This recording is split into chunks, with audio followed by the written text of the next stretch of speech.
First, it was Dear Abby. Well, now it's tough stuff. Matthew Stapley here to answer all of your little questions about life's conundrums, big, small, and everywhere in between. Welcome back to the show, Matthew Stapley. Thank you very much for having me back.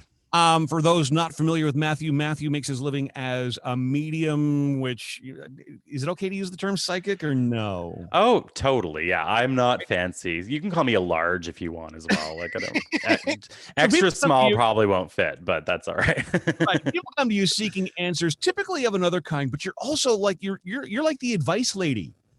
Yeah, you know what? People have told me that my entire life, and I'm always happy to provide, support, advice, all that good stuff. And keep in mind, on the Milkman Show, you get what you pay for. So you're not paying anything for the show. So we're just going to offer up, some advice based on the questions and take it or leave it. Yeah, here we go. Sounds good.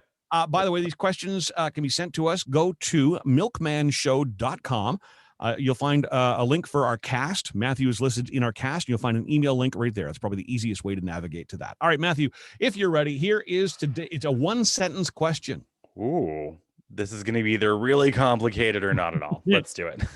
I get so angry so easily, and I feel like I just hate people. How do I cope with all of that? Man. I apologize. That's okay.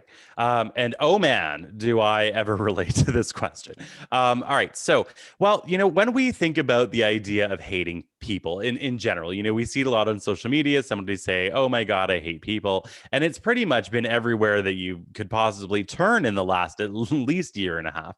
But one thing that I've noticed in working with a lot of people over many years is that when people claim that they hate people, really, they don't necessarily hate people. Really, I believe it's a sign of exhaustion, because even if we break down what is beneath anger, what is beneath hate, which is more of like a secondary emotion, it's not usually the primary emotion that somebody experiences, what we can get are things like fear and sadness and disappointment and all of those kinds of emotions that really sort of lie underneath anger and sadness, or anger and hatred. And so when we're looking at the idea of hating people and being angry all the time, we need to really look within ourselves and see what our energy levels are, what our energy stores are, how much have we been sort of forced into doing within our day-to-day life that we didn't have the energy expenditure to handle. Right. We could also look at what emotional experiences have we had in the past that have given us this sort of lens at looking into the world with, this sort of grimness that we get with tiredness, exhaustion, and disappointment. So I think it's very important,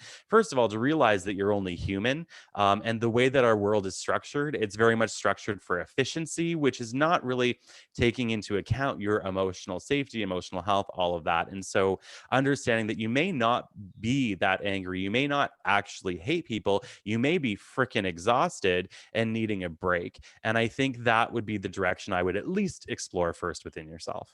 And when it comes to the social media thing, I understand completely how that quote unquote hatred boils up in you. It's okay to step away from those people. It's okay to take them out of your, that's not a disrespect to them. It's not you showing hatred towards, it's a self-preservation thing. Yes. And it's important that we learn how to do that in an effective and still a way that we can maintain our boundaries with kindness. But it's very important that people allow themselves to take that personal space. It's vital, in fact, to our survival as people. All your links for Matthew Stapley, including an email link where you can send your questions, can be found at milkmanshow.com. If you click on cast, you'll see all the members that you hear on the show, including Matthew, and you can connect with him there. As always, thank you. Thank you.